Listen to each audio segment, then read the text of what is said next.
a new interview, the actress Leah Remini set the record straight about her friendship with Jennifer Lopez.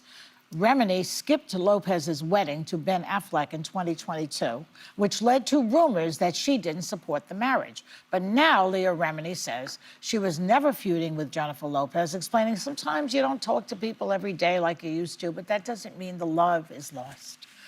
So could you stay friends with someone who was married to some kind of a, jerk, or if you're married to a jerk and your friend says he's a jerk, either way. Who knows if Ben Affleck's a jerk? No, I'm not saying Ben. I'm talking about just in general. No, I'm talking hypothetical, not about Ben Affleck. I happen to like him a lot. I do too. Yeah. I don't know. I think a good friend, tells you the truth, and you need to be able to receive it.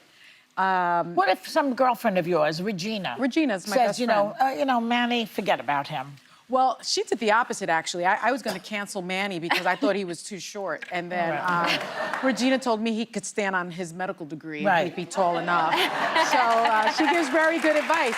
But there have been times when she has said, I don't like this person for you. And I think when someone loves you and your friend loves you and you can be that honest, I receive that. And I do listen to my friends that I'm close to. You're on very thin ice, though, when somebody is kind of, goo-goo gaga in love and all starry-eyed and planning a wedding, and you tell them, I don't think you should get married. I think, I think as a friend, you should say that, but you should also be prepared for your friend not receiving it well.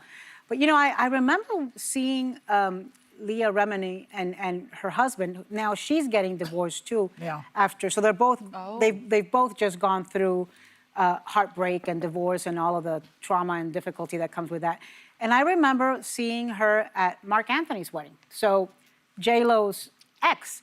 And I thought to myself, how great it is that they can be friends, that she can be this good friends with J-Lo and be at her ex's wedding. I thought it was, so I think they have a very strong relationship, and I think it's going to come back. I think sometimes when you have an opinion for a friend that I typically wait till they've asked for my opinion, because I think there are times that the person knows better and they're not wanting, they don't care what you have to say. They don't want because the unsolicited advice. It's their lesson to learn. So a lot of times I say, if they ask, and I know it's not going to be what they want to hear, I'll tell them, but I remind them I will be the shoulder you need or the hand to hold, whether you take this advice or not. You don't lie? You don't just lie to them and say, I love him?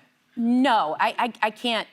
I don't lie well. I don't lie well at all. I don't know many Latinos that wait to get asked for an opinion. I feel like if it's my sister or best friend, I would not be able to hold back telling them if I thought someone was problematic for them and going to ultimately hurt them. But I had a close friend, not a best friend, throughout my 20s who kept going back to a guy that was so toxic. And it was every couple of months, the meltdowns, not to minimize it, she felt awful for like 10 years of her life. And I told her, and I had to pull back at a point because I couldn't deal with her not listening and going back into it. 10 years later, they married, they're divorced, and she's her best self, and we're back to being friends. Yeah, I was going to say, so sometimes I think that these things go in waves.